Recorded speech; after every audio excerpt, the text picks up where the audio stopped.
Rick Carlisle out as Dallas Mavericks head coach. 13 years gone. Bucks even up the series with the Nets' huge win by Milwaukee at home, extending this 1-7. And we power rank the best coaching availabilities in the game right now here on Locked On NBA.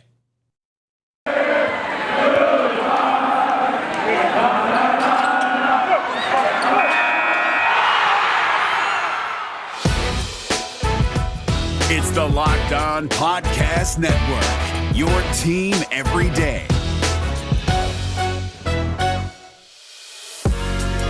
You are Locked On NBA, your daily NBA podcast.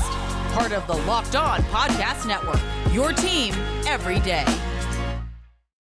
Today's episode is brought to you by Michelob Ultra. Enjoyment isn't the end game, it's the whole game. 2.6 carbs, 95 calories. It's only worth it if you enjoy it. And welcome. You are locked on to the NBA. My name is Nick Angstadt, host of the Locked On Mavericks podcast. And joining me for the first time on Locked On NBA, I believe, the designated alternate, the always fill in the substitute extraordinaire. What you got for me, Tony East? Sixth man of the year. Jordan Clarkson's throne has been taken by me as I check in for another Locked On NBA. Fun night of basketball, and this crazy week of NBA news doesn't stop. I mean, it's never stopping. So lots to talk about, as usual, this week in the NBA.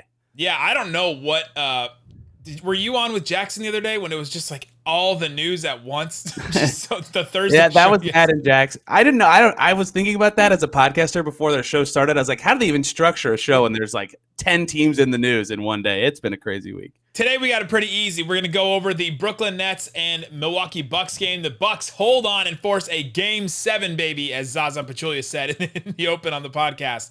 And we'll get into that. We'll break it all down. Then we'll talk about Rick Carlisle and the Dallas Mavericks. Rick Carlisle leaves the Dallas Mavericks after 13 years. It's a little bit of a shock to some people, but we'll talk about why maybe that wasn't necessarily a shock. As the host of Locked On Mavs, followed that story for a long time. And then, of course, power rankings. We got to power rank the coaching availabilities. There is 6.5.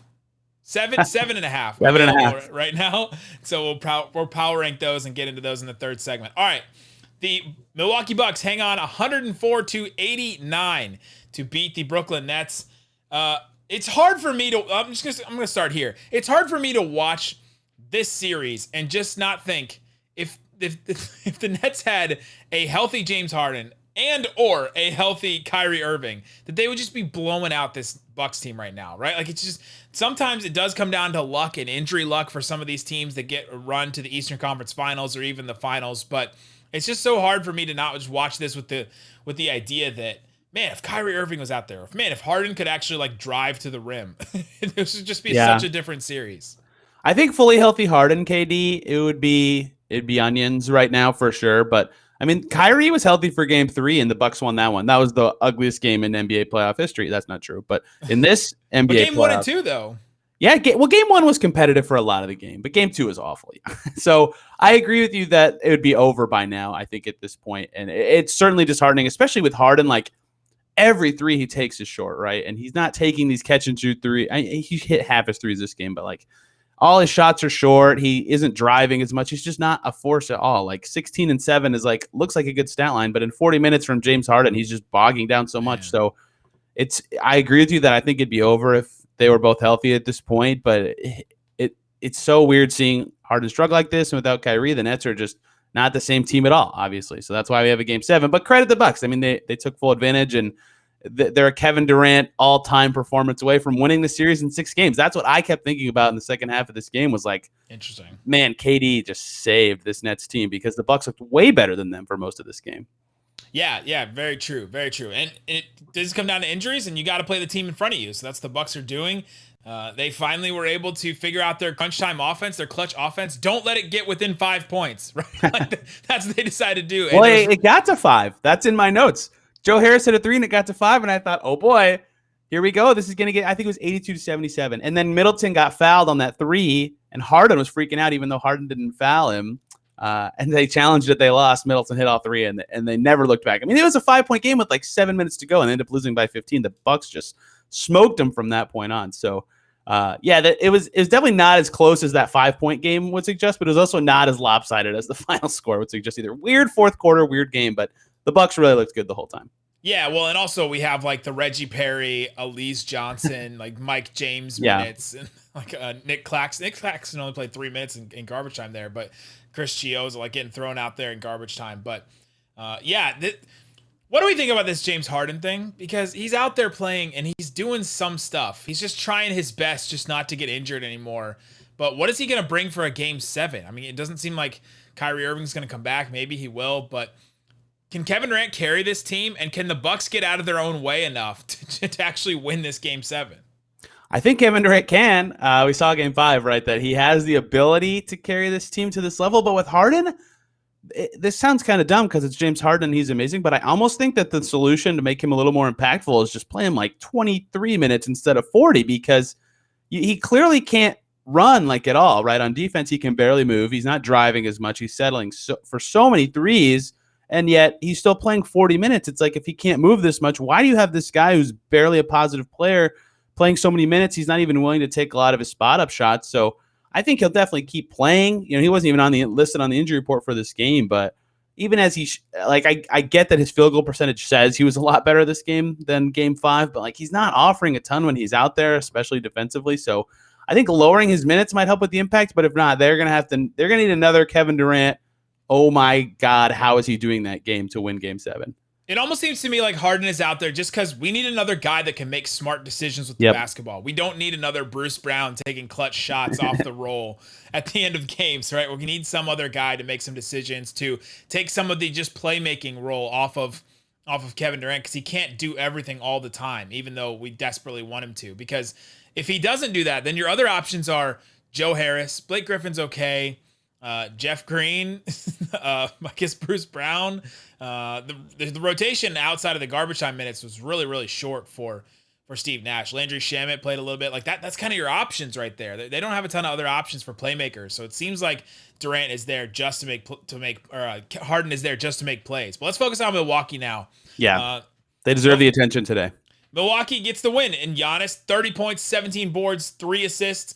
He finishes plus 22 in the game, a wild stat line for Giannis in 41 minutes. And he was helping on defense, playing the 5. That was kind of a big turning point that they really they switched him over to the 5 late in the game, and then it ended up being how they made the run and how they got to win this game. That's in my notes as one of my things with an exclamation point. I was telling Nick before this game was not close enough for me to have so many exclamation point items in my notes. But Giannis hit the 5. Finally, Bud goes to it. Everybody on the internet and writing about this series has been clamoring for it. And lo and behold, they go on this huge run to end the game. It was totally dominant. The Nets had no answers. And they've been playing kind of small, like you said, with a shortened rotation for a lot of this game. Blake Griffin can't contain Giannis, like possession to possession. He's done a good job on Giannis a lot of the series. But, you know, in this fourth quarter, they're finally small and spread out. They just had no answers for him. He looked phenomenal at the end of this game. And it lets him play make a little more, right? Khris Middleton was able to get some open threes as a result of it. Guys were playing off of him really well. So finally they go Giannis at the 5. It helps him on defense. It helps the whole team on offense. Put the game away. A rare and huge in-game adjustment for Mike Budenholzer to get this win for the Bucks. It's almost as if Rick Carlisle leaves the Mavericks and Bud is like, hey, maybe I should start coaching my ass off. Like, maybe I should have started doing something now because this guy's coming for my job. But we got to talk about Khris Middleton, because at times during this game, he was their only viable option on offense. Drew Holiday had a rough game, 8 of 21 from the field, 1 of 10 for 3 for Drew Holiday. And Khris Middleton at times was like the only guy that they could hit buckets for him. I saw Ben Thompson, who's a huge Bucks fan on Twitter, say Middleton has to touch the ball every single possession. And it was true that he had to be the one to get the ball, especially in half-court sets, because they couldn't just run Giannis into a wall every single time. They had to get somebody else that could make a shot and could hit a jumper. And Middleton was that guy, 38 points for him. I hate to keep coming back to when the game was close in the fourth, but I mean, that's when a lot of my super hyper focus paying attention was. When the Nets cut it to 5, they get Middleton the ball on the next possession to try to hit a 3 to give the Bucks the lead, and he drew a foul. He hit all 3 free throws. He got 12 free throws up in this game. That was huge for him. That was more than Giannis, right? He did a good job attacking and getting fouled. And then when it was still, I think, within 10, maybe it was a 12-point lead or something, he got fouled and made the 3 at a 4-point play in the fourth quarter as well, right? That's 7 points on 2 possessions right there. Like, he was electric in the fourth quarter. He was picking his spots, driving well, drawing those fouls. Right? Again, 12 free throws is ridiculous. And just objectively, like 38 points on 16 shots is an absurd stat line. He had a ridiculously good offensive game. And this is the kind of game they need from their stars to win. We saw it in Game 4 as well, when Giannis and Middleton had all the Bucks points in the first quarter, and they didn't even play that well the rest of the game. But that was enough. Or that was Game 3. But that was enough for them to win, right? Those two guys just started off so well that it was enough for them to win. So this time they both closed really well, and it was enough for the Bucks to win. So huge game for Middleton. Love seeing him play well. He's been one of my favorite guys in the league who's been underrated for a while. And seeing him and Giannis step up for the Bucks is huge for them. They've had a rough series, and they just responded to a huge gut punch with this huge performance. I kind of want to make the parallels, and I see a lot of people try to make this parallel on Twitter between the Bucks and the Sixers. And if it's Sixers-Bucks in the Eastern Conference Finals, it'll just be the Bucks fouling Ben Simmons late, and then the Sixers fouling Giannis late. But like, if you try to compare these teams, Giannis is more like the Embiid character on the team, but Middleton is like the Tobias Harris. They have to have that guy, create offense and be the shooter and hit shots. And Tobias Harris couldn't do it the other day, and that's why the Sixers lost. And Khris Middleton came up big today, and it's sort of just like, he just comes down to your second best player sometimes. If that guy can show up, if that guy can give you buckets, if he can be 100% player, then all of a sudden you can win a game like this. So yeah, Bucks, great work on their part. Get to force a Game 7. I'm so excited. I love Game 7s. Hopefully tomorrow or today on Friday, if you're listening and watching this, we'll get 2 extra Game 7s too. We'll have 3 Game 7s over the weekend. Do you think the Nets have any cards left? I mean, they shortened the rotation so much today. I don't know what else they can do besides just pray Kevin Durant's amazing again. Cards are like German injections, right? Like they need something. Yeah, They need something else. Like fly them over to Germany to get one of those like platelet injections, like whatever it is. I mean, they need something. They need super soldier serum, anything. Yeah. I think they got to get Joe Harris going. Like all series, he's been really rough, and he's been a big talking point for the Nets all season. Like, this is their fourth guy. Like I know that LaMarcus Aldridge, and he was on the team, and Blake Griffin now were the names that they've both been good and helped, but they not enough. And Joe Harris has been their fourth best guy because he's been a really good shooter, and the Bucks have just taken him completely out of the series. So if they could get him going or get another good Jeff Green game, that'd be huge. But without those two guys giving them anything, I don't know what other options they have. They're so limited against this Bucks defense when it's really clicking. And PJ Tucker was a plus 30 this game because his defense was ridiculous. So I don't know what other options the Nets have in Game 7 unless one of those role guys gets going. I'm really interested to see how that goes. Yeah, it's tough for your team when you need a god tier level Jeff Green game to win a game. Like, it's just come down to that with Harden and Kyrie Irving out or hobbled. So coming up, let's get into the Rick Carlisle situation. Let's talk about the Mavericks situation as a whole. We've been talking about it all week on Locked On Mavs. Let's get into it on Locked On NBA. Yeah, but first, Nick, with the ever-increasing numbers of makes and models, it's impossible to get all the parts you need for your car, truck, in a chain storefront. So why endure the stupid, intimidating questioning? Is your Odyssey an LX, an EX, a DX, an SX? And wait while the counter guy just orders those parts in front of you. And you can just order them yourself at home at rockauto.com. They're a family business. They've been serving auto parts customers online for over 2 decades. They'll have everything you'll need for your car on their website, whether it's for your classic or your daily driver. You can get everything you need in just a few easy clicks and delivered right to your door. Their catalog is super unique, easy to navigate. You can see whatever you need for your car and the specifications that you need. And their prices, of course, always reliably low. So go check them out right now, rockauto.com. Check them out, right? Locked On in the How Did You Hear About Us box so that we sent you from the Locked On Podcast Network. They have amazing selection, reliably low prices, and all the parts your car will ever need at rockauto.com. All right, Tony, let's talk about Rick Carlisle. He leaves the Dallas Mavericks on his terms, apparently. That's what's being reported. That's what's being PR'd out there into the universe, that he is leaving the Dallas Mavericks, parting ways. So now the Mavericks are without a head coach and a president of basketball operations / GM since Donnie Nelson left. It's been emergency pod after emergency pod on Locked On Mavs. And I just want kind of an outsider's perspective. What do you think about the Mavs situation right now? What do you think about Rick Carlisle leaving? Sure. I mean, I thought at the end of the season that there was a chance they changed coaches, because when you lose in the first round as many times as the Mavs have, basically since their title, have they won a series since their title? Nope. They have not been out of the first round since 2011. That's what I thought. So yeah, I totally get why you reflect on that level of success and go, maybe this guy's the right coach for us. He had the success in the past. So I thought maybe they would move on, but I cover the Pacers for those who don't know. I know a little bit about Rick. Like, he's a really good basketball coach, but he's not as good as at the interpersonal stuff. So I thought he would probably stay. And then there was the statements from Cuban, I believe, suggesting that he's probably going to be back, or Cuban wanted him to be back. I forget exactly what the wording there was. So just because I think he's a smart X's and O's guy, and the Mavs are just like a piece away from, being good at, like, the Clippers might make the conference finals and the Mavs push them to 7 games. Like, they're a piece away from being right there with the best teams in the West. I thought he'd be back, but I get why he might not want to be there. Seems like there's some I don't know what the perfect word is, turmoil. With the drama. Yeah. Within the Mavs organization, and he's not having it. Maybe they're not having him. Maybe he's a part of it. I don't know. I don't want to speculate too much. And again, you're more plugged in on this stuff than I am. But I think given all the information we've gotten over the last week from athletic reporting, from everyone's reporting, plus the way that the Mavs have basically gone since their title, I think it makes sense. I think it makes sense that it happened.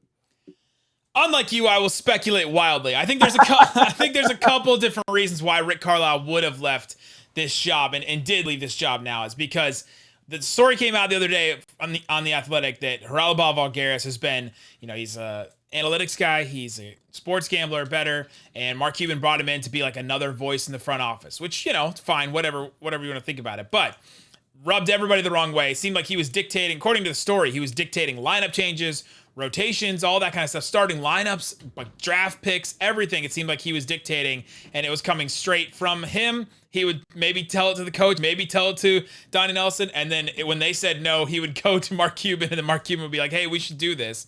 And then coming from the owner, you kind of have to. So it seems like those type of things were happening. And so then Rick Carlisle was like, I don't want to deal with this anymore. Plus, Donnie Nelson is gone. That's my backup. That's the guy that will vouch for me. And then I'll be on the hot seat next year because we haven't been out of the first round since 2011. All that combined, Rick Carlisle don't have time for that, right? He's like, I don't want to deal with that. I don't have time for it. I'm going to be out. I'm going to go coach for the Bucks or the Celtics, who he has a lot of connections with, obviously. And so it's really interesting. So now the Mavs are left with, okay, it's a new era now, basically. You start over with a GM and with a coach, whoever that is. It sounds like Mark Stein's reporting says that they're going to get the president of basketball operations, GM person first before they get a coach, which I think makes a lot of sense.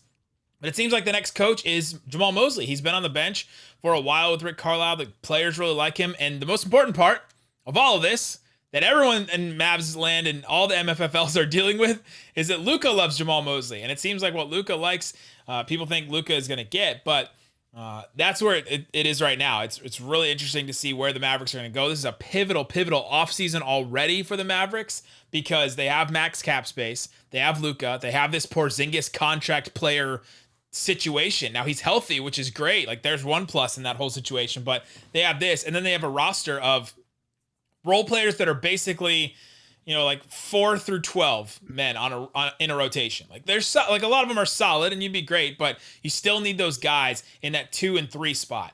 Can Kristaps Porzingis be one of those guys? It's still yet to be seen depending on which playoff series he can be, cannot be, just depends. But this is a pivotal point in the Mavericks as a franchise for Luka Doncic. It seems still, by all the reporting out there, he's going to accept the extension. $201 million is kind of hard to turn down, but I don't think he's going to be the first one to do it after his rookie year. So all the turmoil, all that matters is Luka coming back and then what the Mavericks do now as far as a coach and then president of basketball operations first.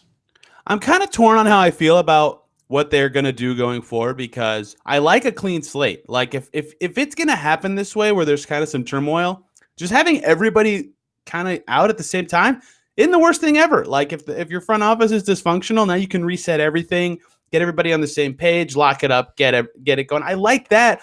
At the same time, it's not really a clean slate if you hire internally for your coach, but you got to keep Luka happy. That's priority number one with every move you make, right? So I think Mosley should be the coach under that lens. So it's not like a full reset or clean slate, but it still is a clean slate. So maybe they keep Finley too. That was some reporting from Mark Stein as well. I think he was an assistant GM. I don't remember his official title, but maybe vice they just president of basketball operations, like the same thing. Yeah. So maybe they just like promote guys from within who weren't as much a part of the drama or whatever. The perfect word is there, and it all turns out better. And these are guys that Luka likes more because that's my opinions on what I like more about clean slate or not doesn't matter. The Mavs' goals this summer are simple. If Luka wants to hire this guy, that's who you hire, right? You're going to give him $200 million. You got to kind of kiss his butt a little bit on the way when you do that. So it's an interesting situation for them. And I get the pros of hiring, from the outside and getting fresh perspectives from both the coach and the president. But it's basically, what does Luka want to me? And if it's Mosley, then Mosley should be their coach. And I don't think a player would really care who the president is a great deal. But if he wants a guy there, you hire the guy there too. So who knows? I was surprised that no one in the Mavs land has brought up Kokoskov yet. His national team coach. Igor, we've been talking about Igor a little bit. Yeah, coached for the Suns for a year, and then everybody thought he was going to get drafted to the Suns because of that.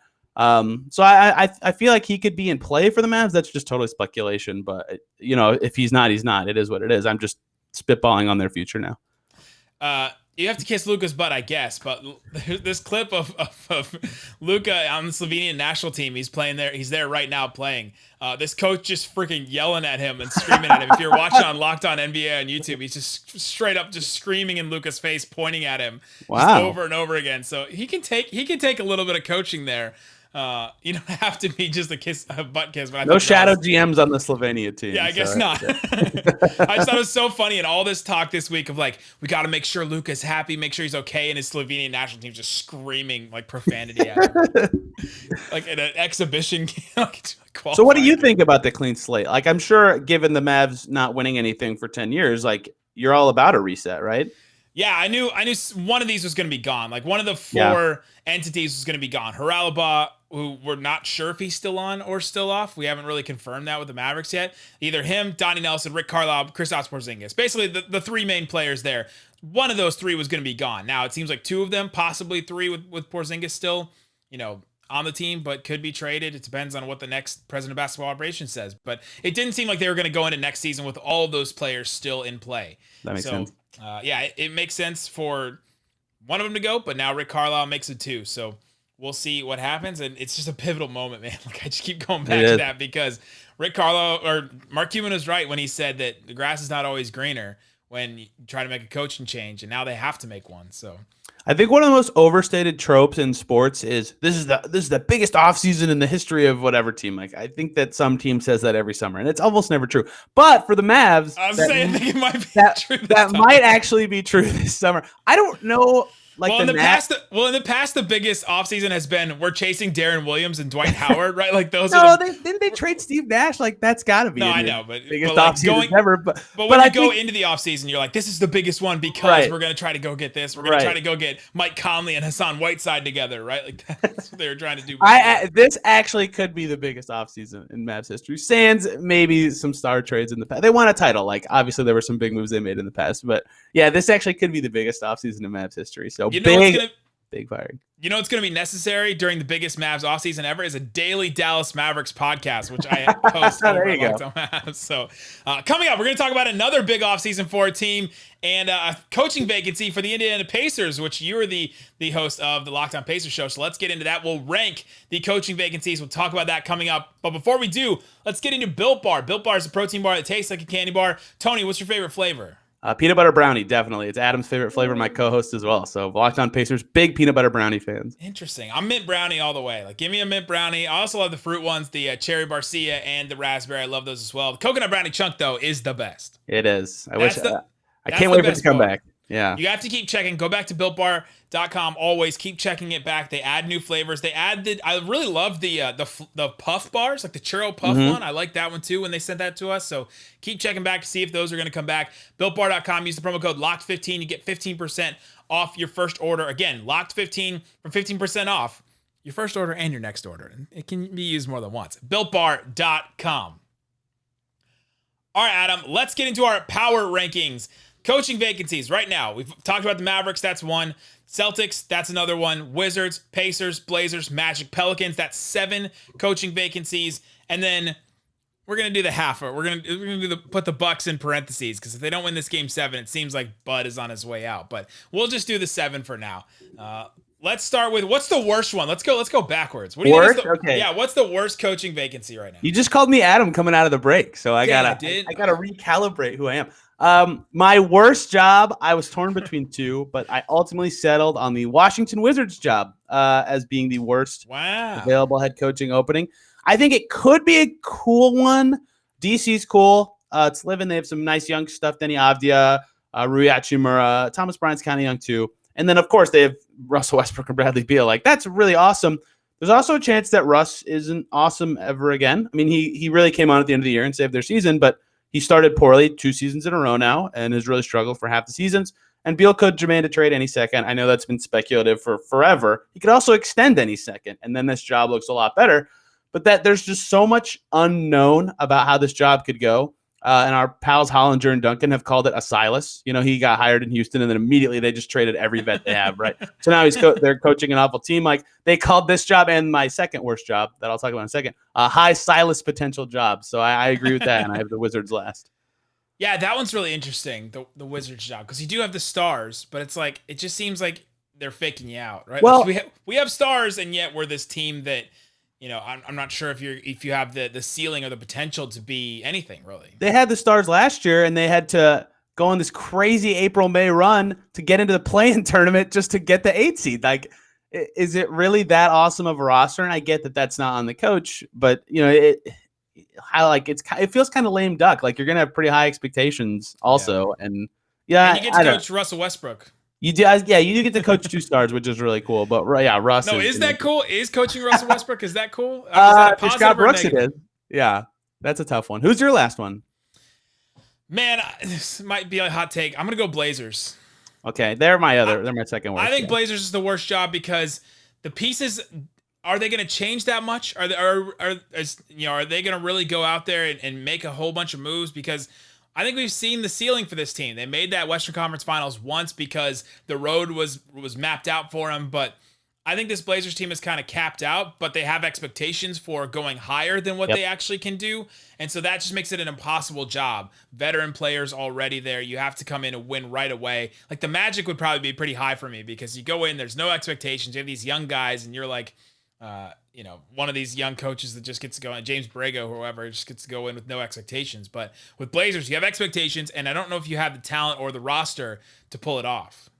Yeah, they're my second lowest for similar reasons, right? The guy who comes in, they're going to expect him to do better than Terry Stotts just did. And look, like, the Blazers should have done better against the Nuggets. That's pretty well documented, but they don't have a ton of stuff they can do better. The roster is just not like, Dame is amazing, and then CJ doesn't fit that well with him, and the rest of their stuff is just like a bunch of awful defensive players, right? So they're really stuck in what they can do. I don't know how a coach can come in and make Carmelo Anthony and Enes Kanter like good defenders all of a sudden. So, it's a tough job. And to quote Hollinger and Duggan again, huge Silas potential. Like, you could come into this Blazers team, and if you lose in the first round, Dame demands a trade, and then you're coaching a terrible team in 1 year. So, yeah, I similarly have them low, the high implode potential team, and it could be awesome. Like, you could click with Dame and things could go great, but yeah, I have them pretty low as well. Yeah, are you going to be a Rick Carlisle or an Avery Johnson, right?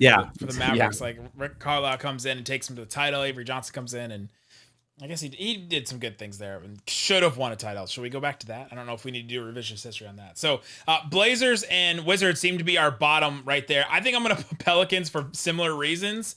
You do get you do get Zion Williamson. You have these young players, but it seems like they already have these expectations to make the playoffs. And it's like in a similar vein as the Blazers. You have these expectations to make the playoffs. I'm not sure you have the roster and the talent to get there.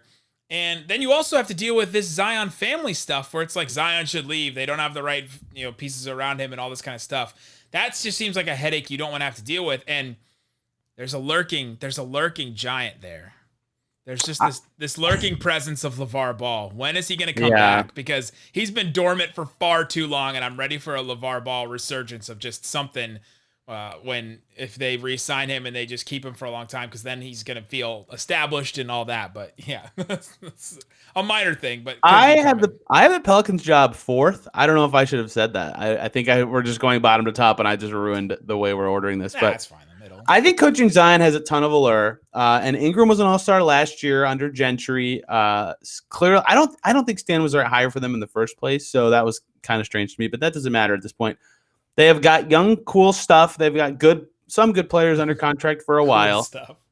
And I don't think the expectations will be that high. Like, they haven't made the playoffs since AD left. Like, obviously, I think they want to, or they wouldn't have fired Stan Van Gundy. For other reasons, he got let go as well. But you don't think if they don't make the playoffs next year that coach is going to be gone too? No way. Well, I don't think they should be. That's what expectations are about, right? They're not necessarily rational always. Maybe I should have them a little lower, but I just think the allure of coaching Zion for a guaranteed 3 years, right, is so high that I have to put that one up pretty high. Plus, you'll have Ingram. Kyra Lewis looked good at times last year. Jackson Hayes looked good at times last year. I'm missing a young player. Why am I missing a young player? Najee Marshall looked good at times last year. Who am I missing? I'm missing a good young player for them. But Yeah, I think they've got the Nikhil pieces. Alexander Walker, did you say that? Nikhil, that's right. Plus, they have all the picks from the Lakers and the Bucks from their 2 star trades over the past couple of years. So, like, they have the ability to retool pretty quickly. So, yeah, I have that job pretty high up and appealing. Yeah, and I think the rest of these jobs are decently appealing, right? Like, I think that. Yeah, I agree. Pacers would probably be my next one. However, okay, you're following up something that's not too hard to follow up, right? Like, yeah, we talked about expectations for the other jobs. It's kind of flipped for the Pacers, where like Nate Bjorkgren reset the expectations. Yeah, so right. The next coach has way lower expectations, and honestly, a decent roster that's going to be around for the next 3 years, right? So they could just walk into 3 straight playoff berths coaching that team. I have them 5th. So I'll get to my 6th team after we talk about the Pacers, but I cover that team. So I have thoughts here. Yeah, it's an interesting one, right? Like, they could grow. You know, they have 2 good young centers. They have a bunch of, again, very solid, not quite all-star, but close level guys in Brogdon and LeVert and Warren and even Turner. So if they're all back, that team is still good, right? Nate McMillan got them to the 4 seed, right? So, and Nate McMillan obviously doing very well in Atlanta. So the right coach can take that team to great heights and look really good in the right circumstances. Just has to be a good communicator. That's what they've been really lacking. So I think that can be an appealing. Honestly, I agree with you that besides the bottom 2, that all be pretty appealing jobs, and the Pacers are among that group that would be pretty appealing. And again, like a low expectation situation with a good roster because they're coming off a 34-38 season. Like, no, I think fans think they should get better and make the playoffs, but also no one is like, oh, they should be so awesome. So it's like the perfect spot to be as a coach. You know, it's a good spot with that roster. So I have them 6th. I actually think we've glossed over a team that you mentioned earlier, and I want to bring them up. Yeah, Pacers it seems like a perfect 4-year run. You just do your 4-year run, and then you're gone after 4 years. And when their core contracts aren't out at the same time. I have the Orlando Magic 6th, and you've kind of talked me out of that because we've been talking about expectations so much. So, like, if whoever they hire, the fan base is not going to care how good they do, right? Like, they're not supposed to be good for a while. So that is pretty appealing, and they could get 2 really good picks in this draft, plus the stuff they already have and the picks they have coming from Chicago. So that I probably should move that job up, honestly. That could be pretty appealing. But the only reason they have it lower is Jackie Vaughn, or Jacques Vaughn. I forget how you say his first name. He coached the Magic right after Dwight Howard. Similar situation. No expectations. We're just building and developing these players. And they were awful. He went like 20 or 30-something and 80-something in 2 seasons. And now, every time he's trying to apply for a job as a head coach, I just see people like, oh, he's awful. Look at his record. Oh, my gosh. It's like that could matter in the future of your search for other jobs. So, like, yeah, I agree. Like Mark Daigneault now with the Thunder, it's an awesome job. There's no expectations. You just have to be a good player development coach. Same with the Magic. And I think it's a good landing spot for a lot of guys. But it's going to matter for your future jobs if you can't grow that team eventually. So there's a lot of pressure at some point. That's why I have it lower, but I understand why you'd have it higher than I do. The only pressure is just going to come from like 15 people on Twitter being like, why aren't you playing RJ Hampton more? Yeah. I feel like that's where it's going to come from. Mo Bamba needs to play more. All right, the top 2, Celtics, Mavs. Top 3 if you count our half team. Oh, the Bucks. We're throwing the Bucks out of this one. That's my top 3 though. Is the half team plus those 2 you just said. Let's just focus on Mavs Celtics. Which one is a better deal? And I'll start with this. Mark Cuban is the wild card because whoever you are, you have an opinion about Mark Cuban, whether it's from afar or whether it's from actually dealing with him. And if you think that Mark Cuban is like a hard owner to deal with because he's going to be meddling, he's going to want to be in all the basketball decisions, everything's going to come down to him, and he's going to say yes or no to literally everything, then that's not a good job for you. And so it really just comes down to the person. So for me personally, I kind of like an owner like that, to be honest, just to be like, hey, it was him it was Mark that was the one that signed off on it. And I also like owners that seem like they'll invest in things, but also the Luka over Jason Tatum, just the number 1 player, right? You kind of have to just go with rosters at this point. I think the Mavs would be higher than the Celtics for me, even though the Celtics get an Eastern Conference bump, which is I also gave to the Pacers over the Pelicans a little bit of an Eastern Conference bump where you're like, you're going to be in the Eastern Conference a little bit easier. So I'll put Mavs slightly over Celtics. But yeah, I think Mavericks is number 1 here.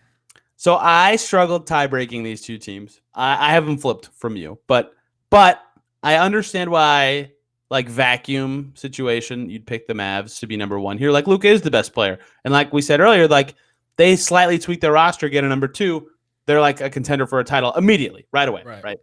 And it's not like the Blazers because they Luka can get them there, right? Like it's just a different type of player than what the Blazers are dealing with. So I can understand why people would be like, well, what you just said this, they had the same record last year, all that. I picked the Celtics first because I also think they'll be really good going forward. Tatum is a top 12 player, wherever you have him. He's amazing, right? He can win you playoff series. Yeah, right. He couldn't this year because Kemba was hurt and Jalen was hurt. But I mean, but that 50-point game against the Nets was one of the most impressive things. That was insane. That was ridiculous. Like the fact that they even won a game with the roster they had was like, oh my gosh, Tatum's that guy. But the like it's the Celtics. Like coaching the Celtics is like, oh my God, you're coaching the Celtics. That's the bump, like the 16 banner bump. That's why I put them first. That's not a good reason. You know what I mean? Like that doesn't have anything to do with the job or what you're supposed to do. And the Eastern Conference bump definitely played into my thinking when I tied them originally. That's it. Like you're coaching the effing Boston Celtics. So that's why it's number one for me. But I think that basketball situation alone, it's probably the Mavs because you're coaching potentially like a top 10 to 5 player like of all time. I mean, it's very premature to say that, but his trajectory is looking that way for Luka. So that's got to be a super appealing job. You gave them a Brad Stevens Butler bump, right? Like you Brad Stevens actually went to the same high school I did, so I have even more the bias is all over. I know I can go way down the Brad train. And I wanted him to coach my lovely Indiana Hoosiers this season too. So my Brad affinities definitely are a factor here, but they're basically the same to me. Like they're both just kick-ass jobs. I didn't think about the whole angle of I had the job that Red Auerbach had, right? Like, yeah, that's like so cool. At a dinner party, that would be the coolest thing to say. Yeah, I'm totally. That's like to look up again. The Mavs have championships. Like it's not a crazy thing, but like if you look up in the Garden and there's or the TD Garden, the Garden sounds like but the Celtics arena, and you see all those banners, you're like, oh my gosh, I'm coaching this team and we're good. Like that's so cool. So that's why it's number one for me. But I understand the Mavs being one. And the Bucks, if it does open up, would be my number third because coaching Giannis would be also incredible. But the expectations there would be very heavy. Why are the Bucks different than the Blazers? That's kind of something I'm just putting because they're for sure going to be good and there's no Silas potential. Well, I guess there is Silas potential. If they lose again. Maybe I should lower that one. That's a good point. I don't know why I'm so secure in Giannis staying there. I mean, he signed the extension, so he's there until they trade him, and it'd be insane for them to trade him. Yeah, I don't think he'd demand a trade. He could, but I have them high up because coaching Giannis would be like it's like the Luka bump, right? Like he could be a top 20 player of all time, like that. You coach that guy when you can, so that's why. But I understand again why you just said they'd be lower. There you go. Hard. Those are our power rankings. We not as powerful as the last ones that we've done in the past. Not as definitive, but there's some thoughts about coaching vacancies. Tony East, Locked On Pacers. Go follow and subscribe to the show for all the Pacers offseason. Locked On Mavs. We'll have 10 more emergency pods this week, I'm sure, to talk about stuff. Guys, thanks so much for listening to Locked On NBA.